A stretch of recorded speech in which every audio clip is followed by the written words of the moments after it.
ఏమని చెప్పిండు సార్ వచ్చి? సారు తెలంగాణ భవిష్యత్తు పైన, తెలంగాణ నిర్మాణం పైన, నిధుల నియామకాల పైన కేసీఆర్ గారి నాయకత్వంలో నిర్వహించినటువంటి పోరాటాలు, ఉద్యమాలు, తెలంగాణ స్థిరత్వమైనటువంటి తెలంగాణ నిర్మాణం కోసం చేసినటువంటి పోరాటాలను గుర్తు చేస్తూ, అదే క్రమంలో ఈరోజు తెలంగాణ యొక్క నిర్మాణం ఏ రకంగా జరిగింది, కేసీఆర్ గారి నాయకత్వంలో ఉన్నటువంటి అంశాలు ఏ రకంగా జరిగింది అనే అంశం పైన మంచి అంశాలు చెప్పిండు.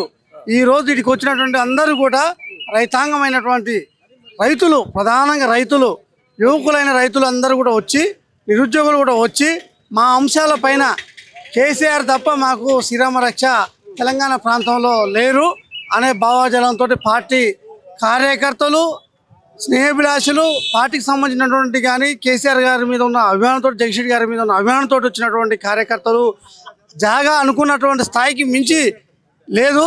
అయినప్పటికీ కూడా అనేక మంది ప్రజలు కూడా బయట ప్రాంతాల్లో నిలబడి వారి యొక్క వాక్యాలు, జగదీష్ గారు, కేటీఆర్ గారు చెప్పినటువంటి అంశాలు విని ఊరికి పోయి మేము కేసీఆర్ నాయకత్వాన్ని మేము ముందులో తీసుకుపోతాం, కేసీఆర్ లేకపోతే ఈ శ్రీరామ రక్ష లేదు, మరో రూపమైనటువంటి కలియుగంలో పుట్టినటువంటి శ్రీరామచంద్రుడు ఈరోజు పుట్టినటువంటి ఈ రోజులలో పుట్టినటువంటి కేసీఆర్ గారి యొక్క నాయకత్వాన్ని ముందుకు తీసుకుపోవడానికి మేమంతా కంగనబద్ధులైనాం.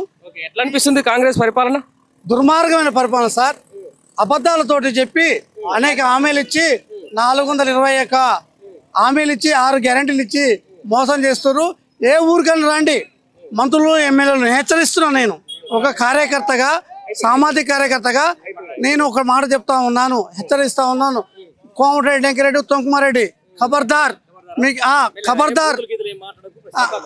ఖబర్దార్ మీకు చెప్తా ఉన్నాం. రైతాంగం కాడ రండి, కాలువ కట్ట తిరగండి.